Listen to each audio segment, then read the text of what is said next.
First gear pull around a small corner.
What's up, guys? Welcome to New School Classics. Today we have the 2020 Scatpack Widebody. I know I've had a lot of cars on this channel, and just to give you a little rundown of my car history, you know, I started this channel just for the love of cars, and in the beginning I couldn't really decide what car I wanted to present, and there were other factors like me wanting to do nice things for other people, and not being selfish, and also not getting whammed. But this channel really started off with, it was the 2017 Shelby GT350. That's what really started the channel. I bought that car. I had got rid of a Slingshot and a 2017 R1S to get that car. And I got that car. It was cool at the time. Had some bad luck with it. Somebody's tire blew out on the interstate and flew and destroyed my front grille. And that was an expensive repair. And on top of that, I started noticing the oil burning issue that it seems a lot of these Shelby GT350s have. I would have to check the oil on that car every 300 miles because it would drop at least a quart of oil every 300 to 500 miles. I would have to add a quart of oil to that thing, and I was just like, man, this thing is a ticking time bomb. I need to get rid of this thing while I can. Then I had my eyes set on that C7 Z06. It was a 2018 C7 Z06, beautiful car. Loved that car.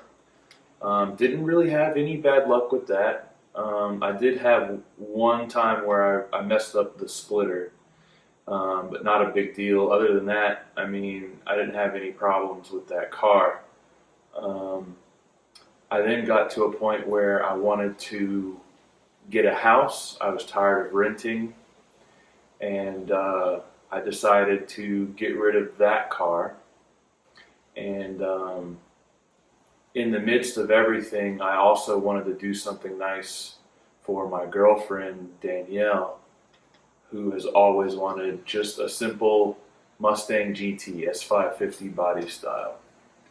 So I went out and I traded that Corvette in, and I got a 2019 Challenger Scatpack Shaker, no sunroof, cloth seats, manual transmission, kind of bare bones, and I got her the Mustang GT.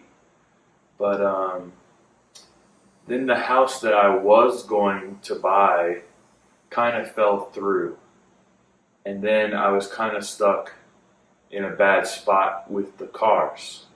So I once again had to get rid of the cars.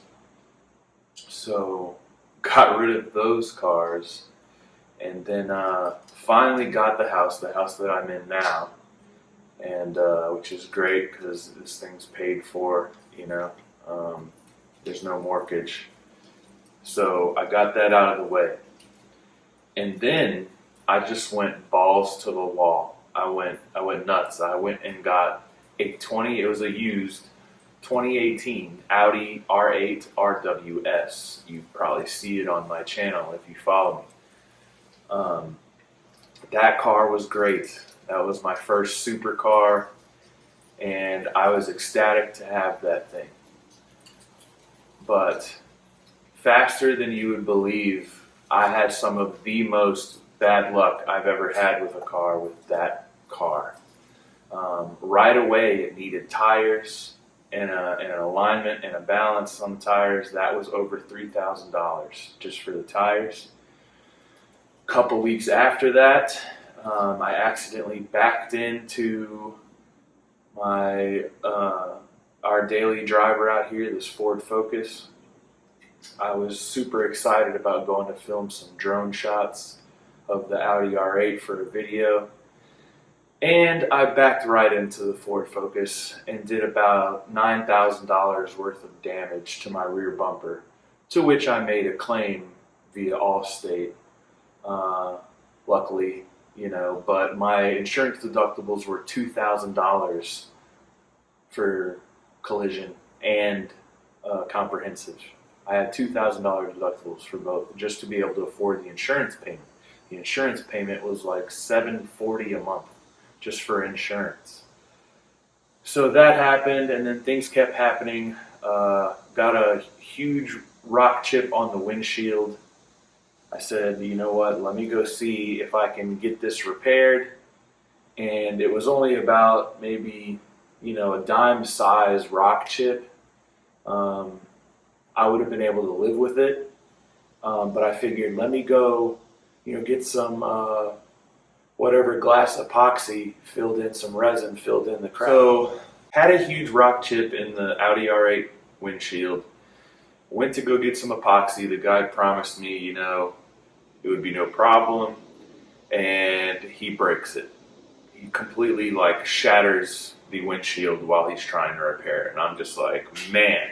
And they said that they weren't going to cover it because they warned me that it was a possibility. So I was livid at that point. And went looking for a windshield. Guess what? The only windshield you can find for that Audi is at the Audi dealership. And after install and the price of the windshield because of the rain sensors, yada, yada, yada, $3,000 for a new windshield. Okay.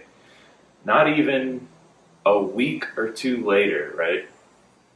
I went and got another additional $500 to $600 service on this new windshield, and it was like a rock guard. It was kind of like paint protection film, but for the windshield, and it was supposed to prevent rock chips, basically. So I was like, okay, I'll be a little bit safer now with my windshield with this rock guard on my windshield. Not even a week later after that, we're like $3,500 in now on a windshield. The biggest rock ever smashes my windshield. I'm talking this big. And as soon as that happened, I threw my hands up and I basically said, I got to get rid of this car, because in another 10,000 miles or so, brakes were going to be due, and that was going to run me $5,000, and the dual clutch service was going to be due, and that was going to be potentially $7,000. And I said, you know what, I'm done.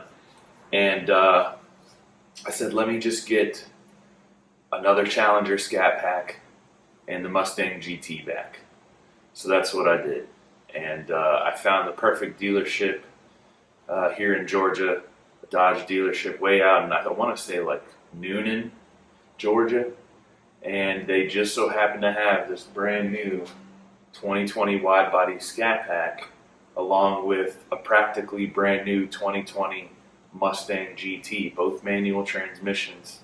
And I got a deal. I gave them the R8, they gave me those two cars, and that was it. So here we are. So that was a little bit of story time, so you guys understand how we got here. And I love this car. It's a great car. It's all you really need. Of course, we would all love another McLaren or Audi R8 or Lamborghini Huracan. But this is really a perfect road car. And they are a little bit expensive in comparison to some of the other cars, but this has its benefits. I know everybody says the Mustang GT, you get more for your money, and in terms of speed, you do. Okay, you get a motor that can handle up to what, like 800 horsepower on a stock block, and that's awesome because you can't do that on these Hemis. You cannot modify this 6.4 liter Hemi unless you build it. So if you want to slap a turbo or a supercharger or any type of forced induction on this motor, you're going to have to dump $20,000 to $25,000 into building the motor first. So yeah, so just leave it stock. It's got 485 horsepower to the crank, which is pretty good. And some of the big benefits for me on this car is I'm 6'2", about 235 pounds, and I just got really tired of squeezing in the small sports cars. I got tired of squeezing in the Shelby GT350. I got tired of squeezing in the C7 Corvette Z06. I got tired of squeezing in the Audi R8. This is perfect for people over 6 foot. If you're over 6 foot and you want to be comfortable in your muscle car and your sports car, this is the one to get. Don't let people scare you away because they call it a boat and this and this and that. Don't pay any attention to that. It's a manual transmission car anyway. I mean, you can get the automatic. I highly recommend you get the manual transmission just for nostalgia. It's a lot more fun to drive. It's a lot more engaging. That's honestly one of the things I hated about driving my Audi R8 is because it had that dual clutch automatic, and it was just too easy. You just mash the gas and then you whack the paddle shifter. Just too easy. This is a lot more fun to drive because it does take a level of skill, and it's very engaging and it's very rewarding when you can make this car go fast banging all your own gears. A couple other things I just love about this car. I mean, the looks, the wide body, guys. I mean, the wide body is the way to go. No offense to anybody with a shaker or a narrow body, but I think we can all agree the wide body is a looker. 305 is all around. This thing grips a corner like you wouldn't believe. For a 4,300 pound car, that's just big and burly. This thing grips a corner. And it sits not really low to the ground. This thing is a good, I'd say it's a good 5 inches. A good 5 inches off the ground. 5 to 6 inches off the ground. So not very low. There is a little bit of wheel gap here, but I don't mind any of that. I'm leaving everything stock. The only thing I've done to this car is I've got a JLT catch can. I installed that immediately when I bought the car. And my entire car has paint protection film over every panel, which is great because the car is black. So for those of you who are serious car guys, you know that every time you wash your car, regardless if you're using microfiber or you're using, a $30 cloth and you're going softly, it is going to leave some level of clear coat scratches, surface scratches that are going to have to be buffed out. I don't have that problem on this car. I can literally wash this car every day of its life with practically any type of rag, and it's not going to mar up the clear coat because there's paint protection film fully covering this entire car, which is great because a lot of times I really don't even have to wash it. A lot of times I can just take some quick detailer and just wipe it down. No water, none of that. So huge benefit. If you're going to be buying a brand new car, I highly suggest you budget an extra $3,000 to $4,000 to fully paint protection film your car, especially if it's a black car. But we are going to take this thing out on the road for a little bit. I haven't really done a video for the channel yet with this car. I just wanted to give you guys a little update on everything. But I got these six piston Brimbos on here. This is a fully loaded Widebody Scatpack. It has the suede seats. It has the sunroof. It has the navigation. It has the blind spot alert.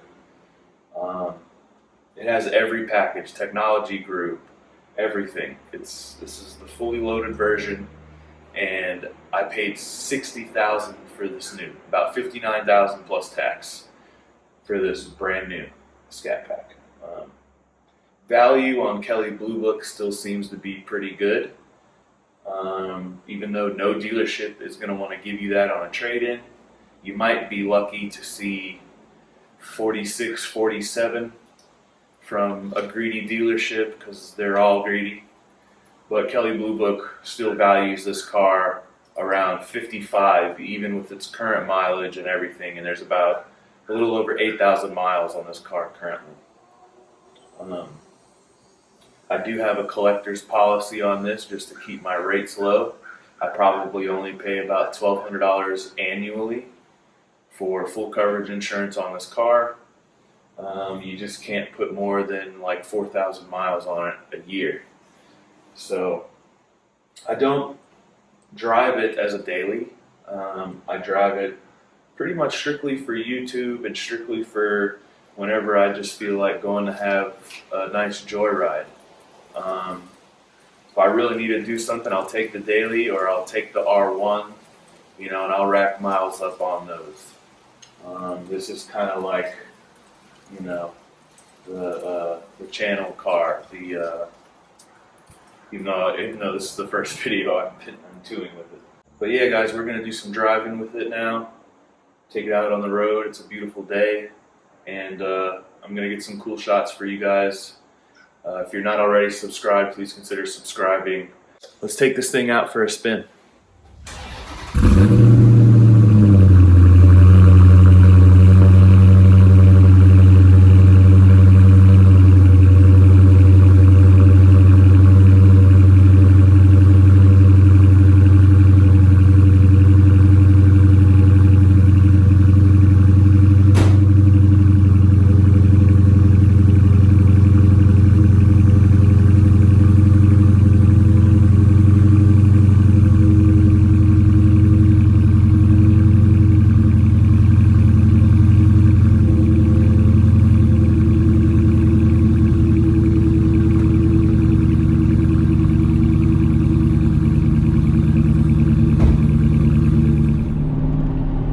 Alright guys, we are in the 2020 Widebody Scatpack, the 6.4 liter Hemi Monster V8, naturally aspirated, 485 horsepower to the crank.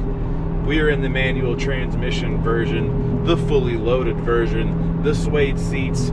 I got the vintage seats on right now. It's cooling the lower back and my bum pretty good. And beautiful shiny day here in good old GA, and we're gonna let this Hemi warm up a bit. That's definitely something you want to do before you get on it. When these engines are cold, the pistons are smaller than they should be in the cylinder, because cold makes things smaller, heat makes things expand.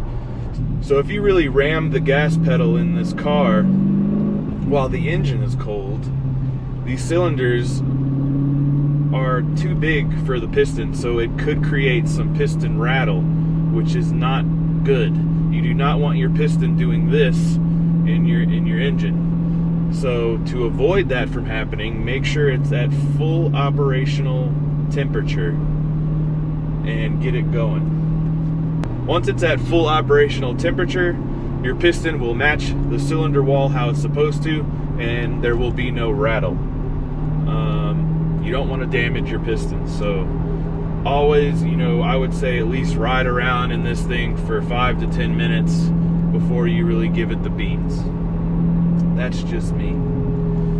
But a couple other small things I did to this car just to make it a little bit better was, if you go on Amazon, they do have some carbon fiber sticker, not really stickers, it's actually made out of like an ABS plastic, but it's designed in a carbon fiber look, and it looks real, but it goes over the dash. You can get it over your center console. I've got it over the dash, the center console, my wheel, even my sunglass holder up here. So just steps up the interior a little bit better. Otherwise you're stuck with just kind of like this silver ABS plastic. I didn't really like the look of that, but all this carbon fiber really makes the interior stand out that much more. And this is the better quality interior. You probably can't see this dash too much, but normally this would be like an elephant skin type of dash, and this one is not. This is actually some premium stitching, leather or vinyl dash, and it's on the doors as well, and that really steps up the interior also. I really love the look on the outside of this car as well as the inside. It is just a very comfortable ride for someone my size. The bolsters are actually good. I hear a lot of people say that the bolsters aren't enough in this car, but I think those people just happen to be small people. Once you get to 6'2", 235 pounds, these bolsters fit me exactly how they're supposed to. In the Mustang, it's actually like squeezing my back, and it's incredibly uncomfortable, the bolstering in the Mustang in comparison to this car. Just a lot more room overall in this thing.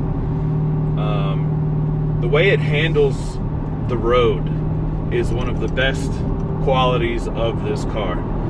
Coming from the Audi R8 and getting in this car, a world of difference in a good way.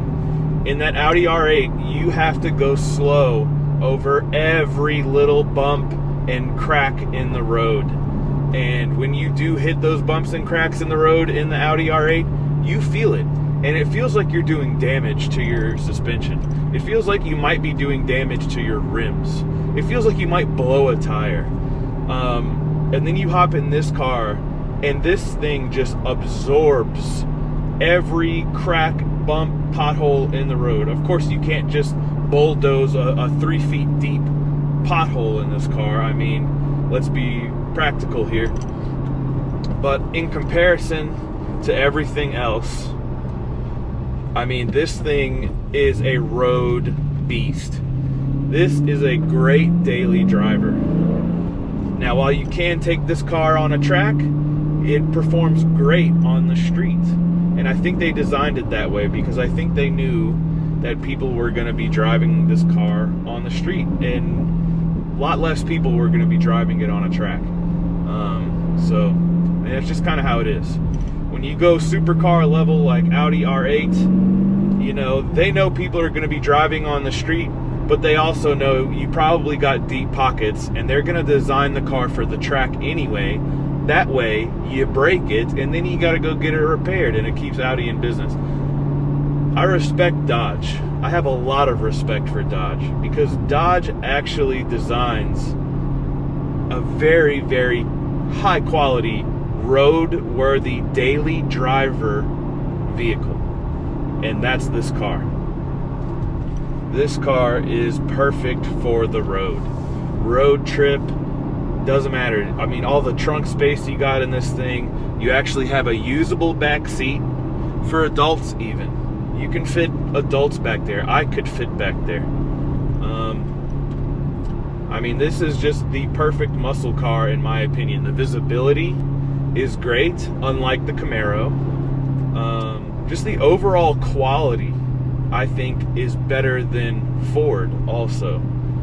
Ford makes a great car. That Mustang GT is a great car, but I think you're paying for the engine in that car. You're paying for engine and transmission in that car. Whereas this car, you get the best of kind of everything. As long as you're not planning to modify your engine, you're gonna kind of get the best of everything here. Just the way it drives, the way it handles, the interior presence, the exterior presence, everything in this Scat Pack feels high quality, and it drives it too. All right, so we're gonna take this thing into sport mode now. Engine's a little warm. First gear pull around a small corner.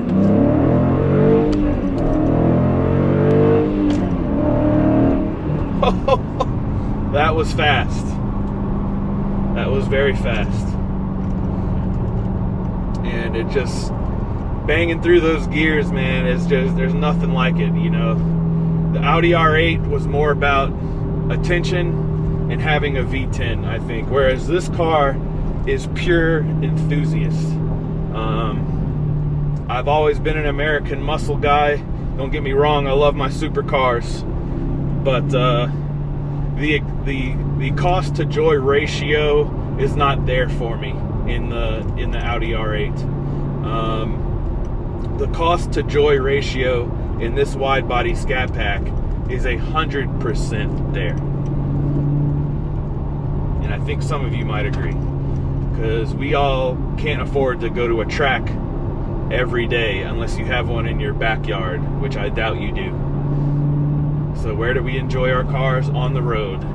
And what kind of car do we need to enjoy on the road? One that can absorb bumps and imperfections in the road, which this car is perfect for. You know, even in sport mode, this thing is just a cruiser, man. It just cruises through every imperfection in the road, and you just barely feel it. See, like that what I just hit right there would have been devastating to the R8. Not to this. This thing is a tank. And this car really shines 0 to 60. Once you're doing over 60 miles an hour, you're not going to really get any hard suction back into your seat when you mash the gas pedal. But 0 to 60, you will take just about anything off the line. This engine has a lot of torque, down low. First gear is quick. And I don't know what the automatic transmission is like, but I'm sure it's even that much quicker in an automatic transmission. I feel like I shift pretty fast though. I feel like I shift just as good. And I'm gonna throw it back in the auto just to loosen up the suspension a little more. This part of the road is a little bumpy, and I tend to baby my suspension. I don't like to be too hard on it unless I'm, you know, really trying to punch it and I know it's a smooth road. You know, I'll throw it in sport. But if I know like I'm not gonna punch it for a couple of seconds or for a couple of minutes, I'll just throw that baby back in auto and do it that way.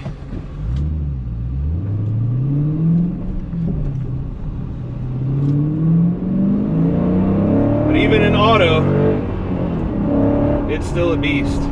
It definitely shifts a lot faster when you're in sport or track mode, and you can also customize it. It has a customizable option to where you can customize your settings for each mode. I haven't bothered to do any of that just because I don't really feel the need to. If I want to go fast for a second, you know, I'll throw it in sport, and then when I'm cruising, I'll just throw it right back in auto. And those settings are perfect for me. This car has the performance pages. It has line lock. It has launch control. I have honestly never tried any of that. I'm honestly a little scared trying to do launch control in a manual car. I'm not quite sure how that would work. And I'm not doing line lock either. There is a line lock option. But I don't really want to roast my tires or burn up my differential. Like I said, I baby this car, and it shows. So, you know, take care of your stuff if you want it to be nice forever, you know. I didn't really buy this car to do donuts. I want this thing to last pretty much forever. Baby pull. In auto mode, it handles it great. The weight transfer is great. I think Dodge really knocked it out of the park with the engine weight transfer to the rear wheels in this car. You can really just feel it hook. And this Scat Pack hooks every time. You pretty much never have to worry about spinning your tires. This is the perfect amount of horsepower to smoke everything off the line effortlessly, because it's just the perfect amount of power. I mean, I can't stress that enough.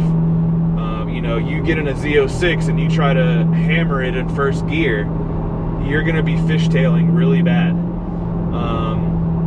Audi R8 as well.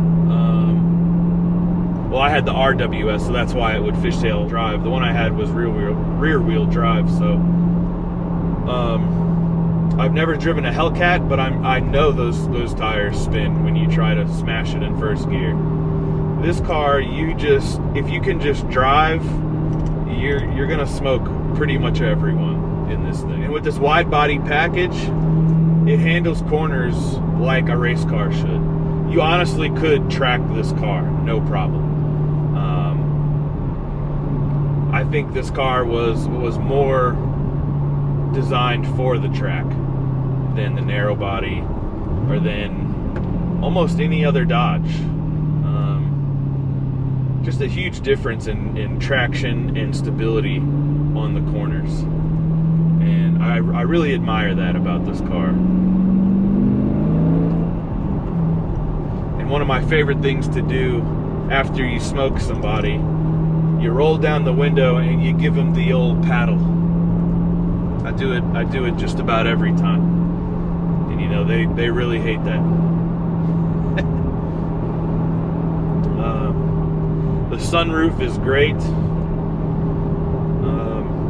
I still got the rigidity of a coupe with the sun rays of a convertible.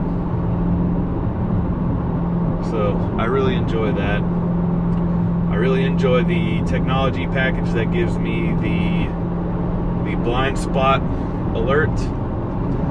The little triangle in the mirror lets me know if there's a car next to me, so I know when to lane change and when not to lane change safely. Great feature. I think every car should have that. The navigation is great in this car. The display is great. Very big display. And you know, these ventilated seats are really a lifesaver in a southern summer. You know, you got the nice cold air blowing, but then you got the nice cold air blowing through the small of your back also. And just one more tally mark for Dodge on the comfort. You know, this car really is just the best of everything. Out of all the American muscle cars new that you can buy for $60,000, I mean, to me, this one is just a no-brainer. No-brainer. Especially if you're just planning to keep it stock. I'm not one of those guys that really likes to build his cars and stuff. If I had an extra little project car or something and a bunch of money to throw at it, you know, that's one thing. But this car is perfect stock. Save the manuals.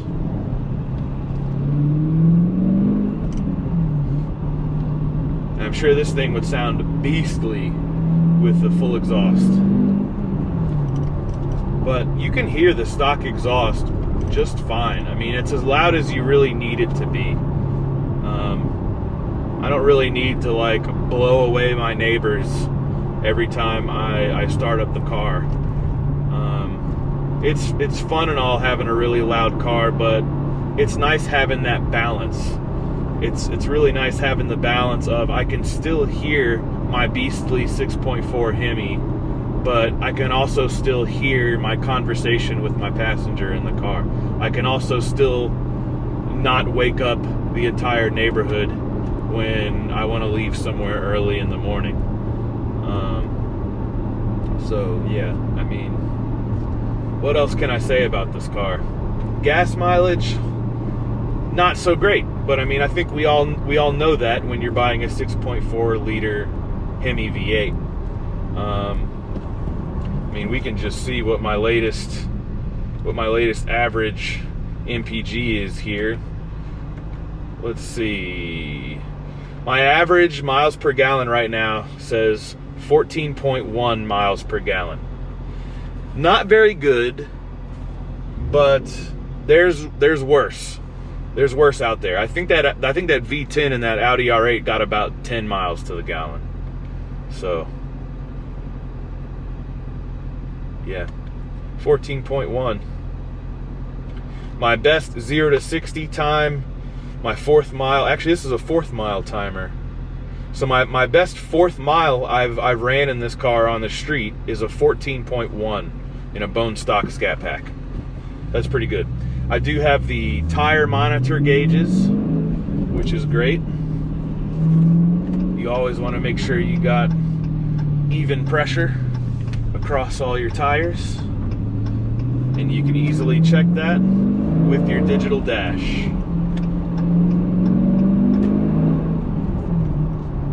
And then you can switch it right back to your digital speedometer.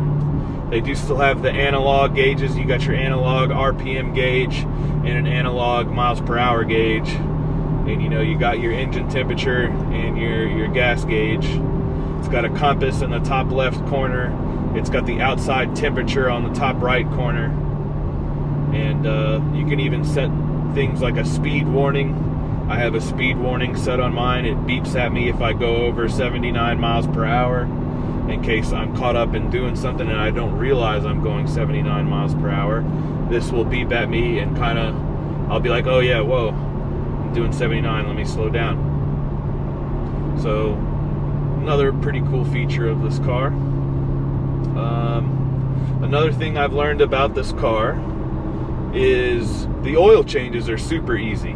I always perform my own oil changes, and one of the secrets I've found out about this car is there is an old Viper oil filter that fits this car that actually is a lot more sturdy than the oil filter Dodge is going to give you currently for this car if you were to take it in for a service. If you look in the Viper oil filter, it's just a lot more sturdy, it's a lot more well built, and the holes are bigger, which suggests a higher rate of oil flow than the oil filter that they suggest for this car. I've been running that Viper oil filter since I've got the car, and this car has ran great. It actually runs better. And the Hemi tick, everybody talks about the Hemi tick. Well, before I started using that Viper oil filter, I could start to hear a slight bit of Hemi ticking when the engine was running. You know, just a tick, tick, tick, tick, tick, tick, tick, tick, tick. It wasn't major, but I could hear it developing.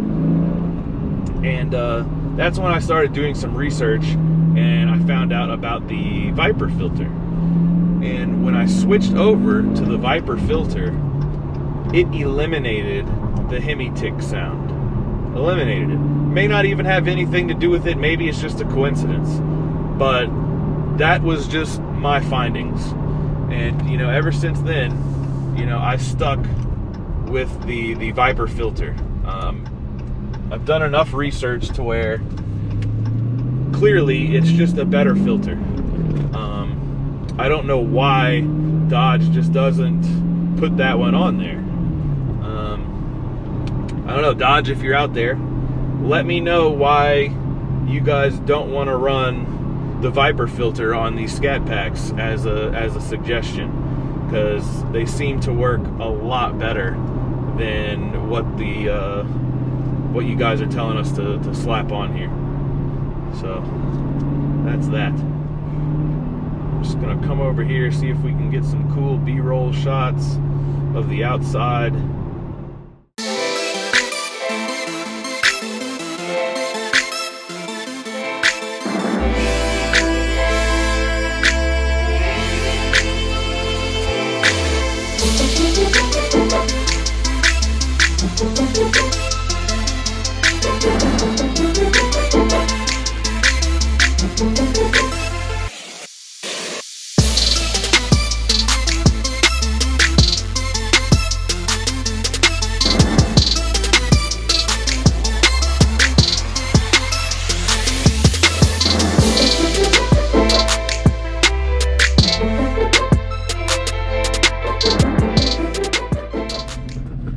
All right, got the B-roll. Gonna do a little POV for you here.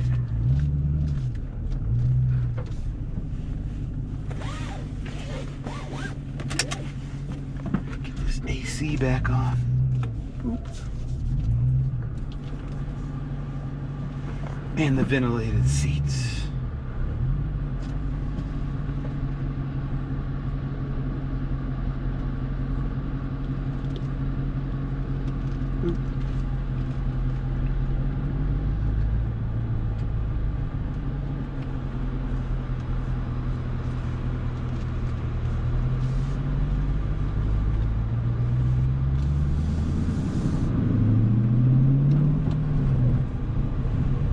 Just throw it in sport.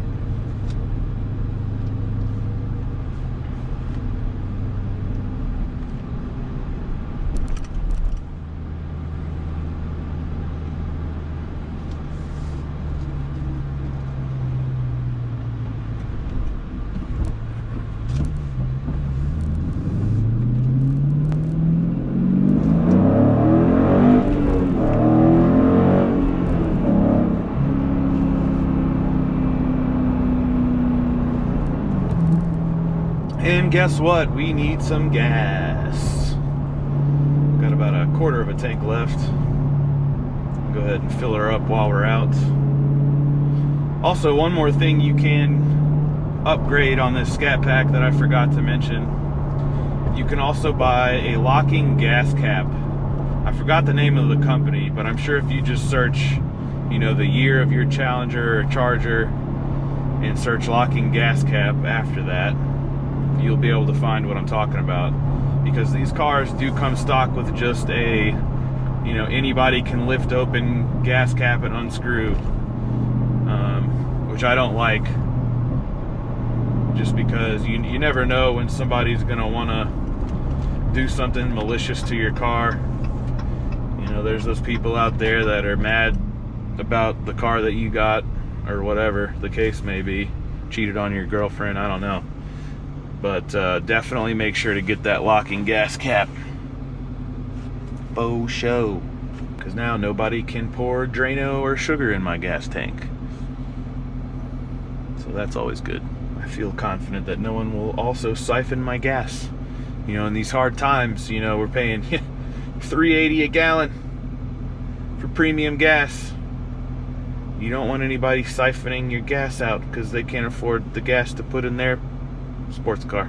But this car does take 93 octane only. I would never put anything less than 93 in this car, so keep that in mind also. And yeah,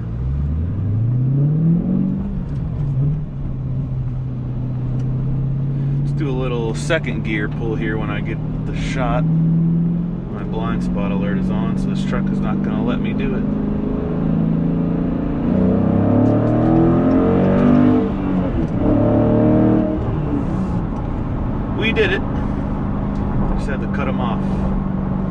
Sorry, bud. You were cramping my style.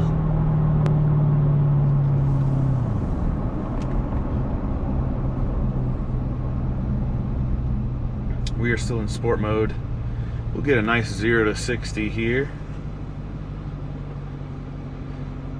And we'll wind up at some kind of gas station and then bang it in a second. Here we go.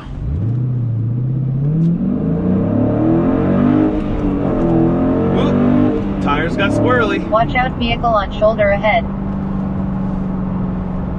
See, if you shift good enough sometimes, you will lose the lightest bit of traction, the smallest bit of traction. If you shift just absolutely perfect, you will feel that back end kick out, and it's so much fun. It's so much fun because it's not like an uncontrollable squirreliness. It's like a squirreliness that you're confident is just gonna hook right back. It's gonna get squirrely for literally like half a second, and then it's just gonna rehook immediately, and you're gonna freaking be hauling. So that's always really, really fun.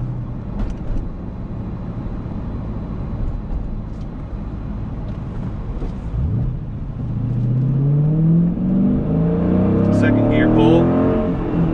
Didn't get to go all the way. There is a truck in front of me. Went from about second gear at 1.5 RPMs all the way to about 4,000 RPMs right there. The 2020 Widebody Scatpack 6.4 liter Hemi.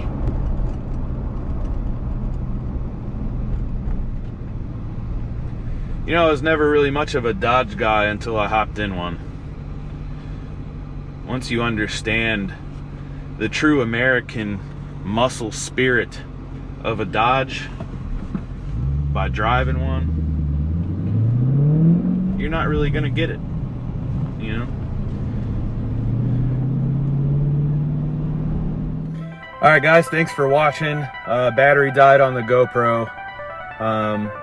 And I kind of went through everything anyway. I'm sure I'll do more videos in the future with this car. Maybe the Mustang GT's next. Please consider liking and subscribing if you haven't already, and I'll see you guys next time.